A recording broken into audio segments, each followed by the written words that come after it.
बड़ी बहन की सफलता।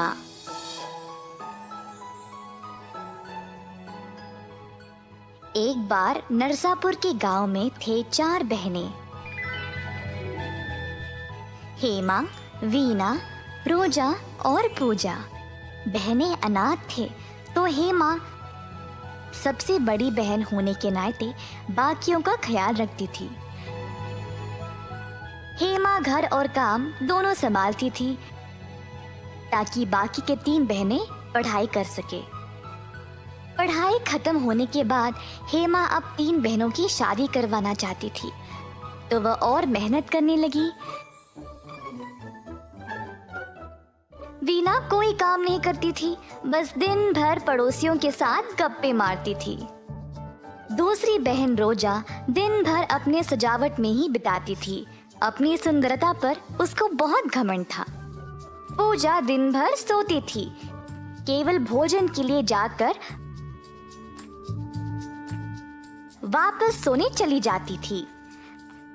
गांव के लोग देखने लगे कि कैसे सिर्फ हेमा मेहनत करती गई और बाकी के बहनें इतने लापरवाह थे।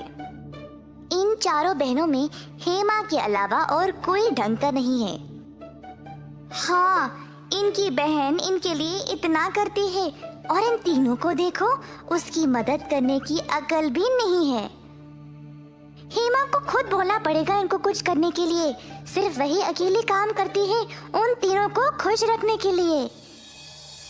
हेमा के चाचा संतोष ये सब सुनकर हेमा के पास गया, ये बोलने के लिए कि गांव वाले ठीक बोल रहे थे। हेमा को भी अब यही लगा, पर चाचा जी मैं इस समस्या को हल कैसे करूं? संतोष जी ने फिर हेमा को एक तरकीब सुनाई। हेमा ने मान लिया। अगले दिन हेमा ने घर का कोई काम नहीं किया, ना खाना पकाया ना सफाई की, बस अपने काम पर चली गई। जब 3 बहनें जागी तो उन्होंने देखा कि सारा घर इतना बिखरा पड़ा था और खाना भी नहीं बना। तीनों हेमा का वापस लौटने का इंतजार करने लगे। शाम को हेमा घर वापस आई। हाय, थक गई, ऐसा कहकर हेमा अपने कमरे में सोने चली गई। बहनों के पास और कोई रास्ता नहीं था और खुद पकाना शुरू किए। रसोई में उनको बड़ी दिक्कत हुई क्योंकि उनको कोई काम आता ही नहीं था। जैसे तैसे करके अंत में खाना तैयार हो ही गया। हेमा को भी फिर उन्होंने खाना परोसा। वह खुश थी कि संतोष चाचा की योजना काम कर गई, पर हेमा रुकी नहीं, रोज ऐसे ही करने लगी।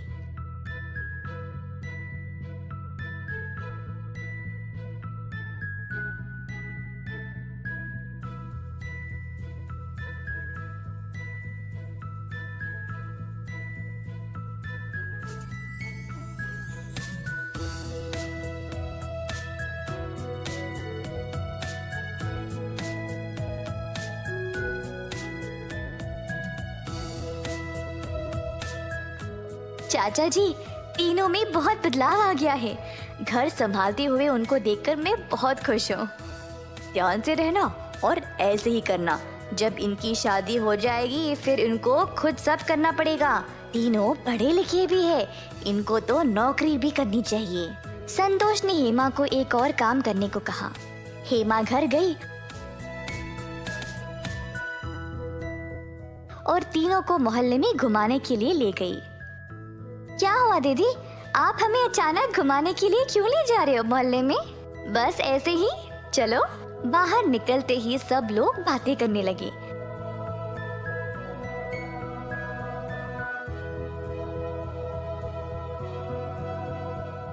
गांव वालों ने बहनों को बोला कि पढ़े लिखे होने के बाद भी वह कोई नौकरी क्यों नहीं करते। अपनी बड़ी बहन की मदद करके तीनों शादी करके ठीक से अपना अपना घर क्यों नहीं बसाते? 3 बहन शर्म से लाल हो गए कि गांव के लोग उनके बारे में ऐसे बात कर रहे थे। अब उनको अपनी गलती का एहसास हुआ और तुरंत नौकरी ढूंढकर काम करने लगे। जब तीनों अच्छी नौकरियों में लग गए, तब संतोष चाचा ने हेमा के लिए एक अच्छा लड़का देखकर उसकी शादी कर दी। अगर आपको एक सफल जीवन चाहिए तो अच्छे से पढ़ाई करना, अपना समय व्यर्थ किए बिना अपना ज्ञान का इस्तेमाल करके समाज में कुछ काम करना चाहिए। तो पसंद आया ना? ऐसे ही प्यारे प्यारे लाजवाब वीडियोस देखने के लिए प्लीज आपके मम्मी पापा से सब्सक्राइब करने के लिए कहिए ना। हम और भी मजेदार वीडियोस आपके लिए ला रहे हैं। तब तक के लिए शुक्रिया, फिर मिलेंगे।